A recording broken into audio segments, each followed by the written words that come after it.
All right, everyone. Welcome to this full moon Sidereal astrology forecast. This is for September 6, 2017. The full moon we have in Aquarius. Yes, Aquarius, if you are new to the channel, definitely check the link down below because the signs are different here. All right, so we have a challenging full moon. And when I say that, I don't mean that it's going to be, first of all, challenging for everyone. And second of all, it doesn't mean challenging in the sense of us being in a victim mode, right? It's not like the astrology has an effect on us. It's not causing anything in our life.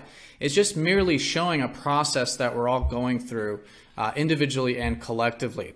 And when we're the ones that are the agent of change, right? We're willing to make changes. We're willing to challenge ourselves. Then it becomes very powerful, very constructive. And that's what life's about anyways, right? Going through the emotions and the challenges to grow as spiritual beings. So we'll talk about how to work with all of this, but what makes it challenging is that there's a T-square and it's conjunct to Neptune.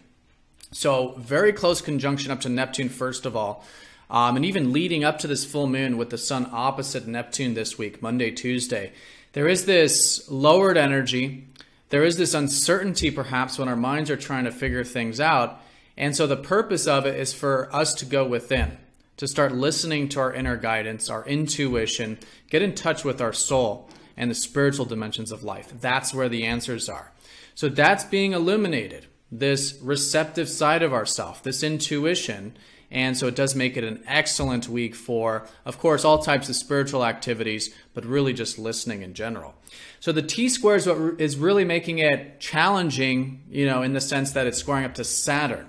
And as a lot of you know, Saturn is a challenging planet to work with, and it has to do with really seeing the hard truth of things, especially in a square. So not only do we have the uncertainty perhaps when we're trying to figure things out with Neptune, but the square to Saturn really makes us see things very densely. And so it's important not to see things too densely or too realistically as it is, but to accept things for the way that they are, right? To be objective, to look at things for how they are, to see that cold truth, accept them, and then take the actions, right? Because again, this is about change. It's about us being the agent of change to go through the actions of making whatever changes we see fit for ourselves or what our intuition is saying during this time. Now, it's also sextiling up to Pluto, so there is an easy energy here, a supportive energy. It's not major, but it's coming in. So Pluto is helping us with this. And fundamentally, Aquarius is about really accessing our true self, right? This is what's really becoming illuminated right now, is this awareness about who are we in that, again, Neptune soul level, but in that side of ourself that wants to be free. The side of ourself that is unchained, is free, wants to express ourself, right, in that very high octave of Aquarius. It's the second to last zodiac sign. It's the angelic realms, you can think of it as. So the angelic side of ourself that wants to be free. So that's essentially what's being illuminated. And with all of this Leo energy, we have the Sun, Mars, Mercury in Leo. Venus will be in Leo later in the week. There's been a lot of concentration on ourselves in the sense of what gives us passion, what we find fun in life. But now the counterbalance to Leo, Aquarius, is about how can we give and contribute to something larger than ourselves, right? This is the counterbalance. This is the side of ourself that wants to be free, to give, to contribute, to be a part of something that matters, that's larger than just our physical self and our personal needs. All right, so let's go ahead and break all of this down in more detail here in just a few seconds.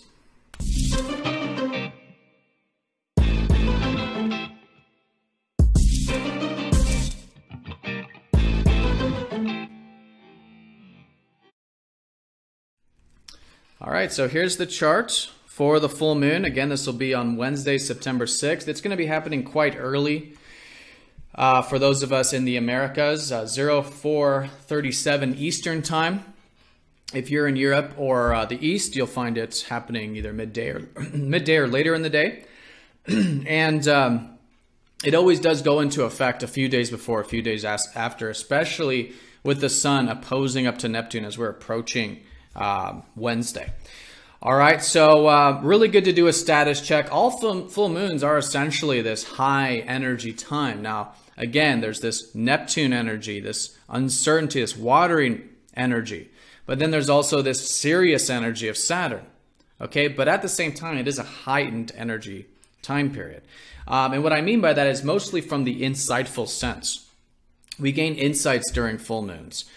We see things clearly. In this case, we're seeing a little bit clearer that true self of Aquarius, and then also our soul needs, our spiritual needs, which are linked to that, wanting to, again, give and contribute. But then also, too, with Neptune, getting into this conjunction deeper, you know, there's this illumination now of where we may have been too receptive in the past, okay? Because Neptune is the planet of, you know, it's a challenging planet to integrate.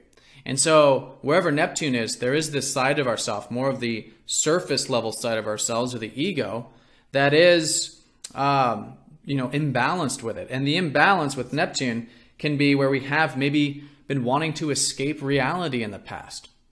All right. So really good to do the status check with, is there any perspectives or anything you're doing in your life or have been maybe for the past 7 years? Neptune's been in Aquarius for the past 7 years. Since 2009, 2010, around there, of this, you know, has there been anything that you've been escaping reality with? And so now, especially with the square to Saturn and this full moon, it becomes illuminated, right? We can see things in terms of where we've been escaping or fooling ourselves or wanting to hide away with Neptune and be maybe overly receptive, right? And then see the cold facts about what type of actions we may want to take at this time, all right? Because again, all full moons are this status check and this sort of recalibration. We become aware of things and then recalibrate, shift, pivot into a new direction based on whatever those insights are. Now, I do want to stress that this is an insight about mental insight. Again, this is Neptune. This is the non-mind, okay? This is the soul speaking to us. It's our intuition. It's our inner guidance. And where we can surrender and let go of what's outside of our control, right? This is essentially the spiritual dimension of Neptune, which is why it's so good to do things like meditate at this time, get our alone time within balance. Again, opposition here with balance, not escaping, but getting our alone time, listening, and integrating this healthier quality of receptivity, which is essentially letting go of what's outside of our control and having faith and trust in the process. And this could be very freeing with Aquarius, okay?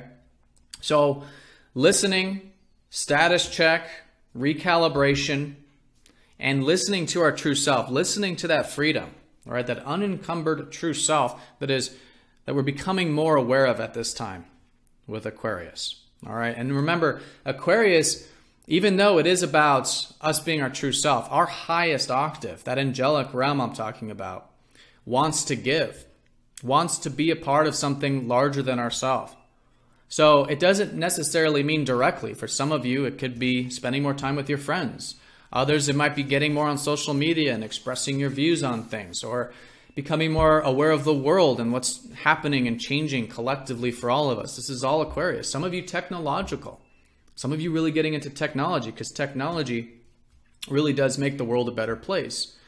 So whether it's directly or indirectly, you know, becoming aware of this progressive side of ourselves, this unorthodox, eccentric, thinking outside the box, wanting freedom, wanting to be that true self that is free, unencumbered, right? Wants to give, is a great way of working with this. And again, with the Neptune, going within to find the answers versus trying to conceptualize it or understand it with the mind. All right, and again, that's the counterbalance to all this Leo. There's been a lot of focus for more than a month now, and especially with Mercury retrograde, who's been retrograde through Leo, all of this concentration on our own personal needs, our passion, the things we want, what we find fun, which there's nothing wrong with, but now it's the time to do this integration, this balance. Because if things get too concentrated on ourselves, right, what's the point? What's the point of just doing things because we enjoy it if there's no counterbalance, if there's no other, if there's nothing larger than ourselves to give to? And this is what we become aware of usually with these types of aspects. So it's bringing one into the other. How can we bring those passions or the fun or our self-expression we've been learning a lot about lately and integrate that into something larger than ourselves? Integrate that into our true self. Because that's what the world needs, right? The world needs us to be passionate about what we're doing, to be enjoying what we're doing. And that's what's, this whole solar eclipse has been about. That's what all these planets in Leo have been about as well. All right, so that pretty much sums it up. I want to talk a little bit more about the Saturn. So yeah, there's this seriousness to it. It's about accepting the hard reality and the hard truth of things, or about our life, or whatever it is here. But taking the action. T-squares and Saturn are about slow and steady action. Again, not taking things too seriously, but simply accepting the objective facts, whatever we become aware of. And then making the active, being the initiator of change, right? Initiating the change and maybe taking some steps. And maybe it's not physical steps. Maybe it's not out into the world. Maybe these are internal changes, internal initiations, right? Internal intentions that you're setting with yourself. It could be because, again, there's all this watery energy. Plus, we're going to have the moon going into Pisces for pretty much the rest of the week until the weekend, right after this full moon. So it's definitely this more internal week.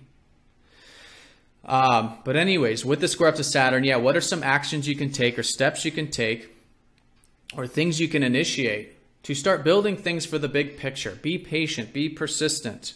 This is what Saturn is helping us do, right?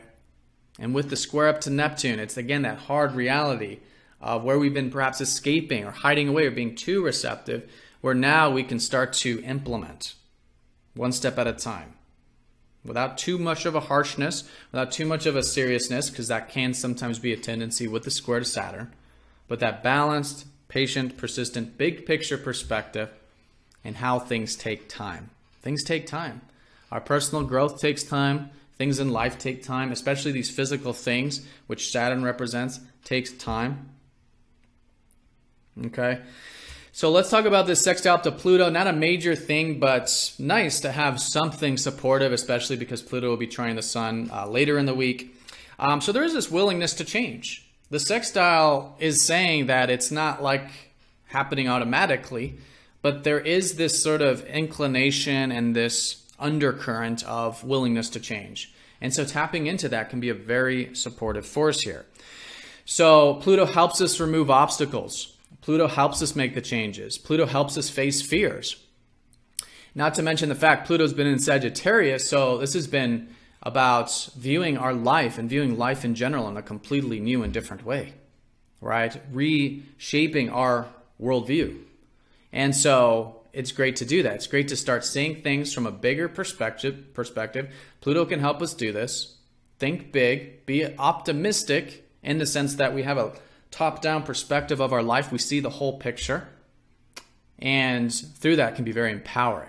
Okay, very empowering, very, very supportive to this. Not major, but it's there. And there's a lot of free will elements to the sextiles in terms of choosing to work with it or not. But it's certainly available, so you all know. All right, so that is the full moon in a nutshell. The simplest way of looking at it, because it is pulling on a lot of areas, I think is really the Aquarius mixed with the Neptune, okay? This is about this awareness of our dreams. It's the awareness of that side of ourself that feeds the soul, that wants to do something that is greater than just our own personal needs with that Leo, and integrating that, listening to that, giving it time with that square up to Saturn, right? But being aware of it nonetheless. And likely there will be some insight this week on some level, I think on a more of a soul level. So great to listen around the full moon, but great to take action. Full moons, again, are a high energy time of the cycle. Good for action and implementation, especially with that square. And do check your weekly too, your weekly forecast to see which house this is for you. All right, so I think that pretty much covers it. Let me show you all the transit graphs so you can see the exact times of the lunar aspects taking place with this. As I said, leading up into Wednesday, so Monday, Tuesday time, there is this opposition with the Sun and Neptune, so the energies could be lower. There is this bit of malaise, perhaps, depending on how you're experiencing it. So it's good to stay balanced, right? Get healthy alone time, healthy intuition without going to any extremes there. And just, again, be receptive. Really cultivate. And I think that's a big key with this full moon, is really cultivate that acceptance of life in general. Being present and surrendering what is outside of our control. Okay, and that can really help integrate that. We do have Mercury going direct. Well, he's trining up to Uranus earlier in the week as well. So leading up to this full moon, there is this forward-moving energy of Mercury. All right, so even during this full moon, starting to perhaps implement a lot of the stuff we've learned the past few weeks. So think back, what have you learned the past few weeks? Again, it's pertaining to Leo. It's pertaining to what you find fun, playful, what's close to your heart, right? This type of stuff. And although Mercury's got to get out of his shadow and he's got to build some momentum, it is good to start to implement, right? Start to move things forward, especially if it involves the routine or anything you're thinking about. All right, so I hope you all have a fantastic full moon. Please let me know if you have any questions down in the comment section, and I will see you all very soon for the next forecast. Take care.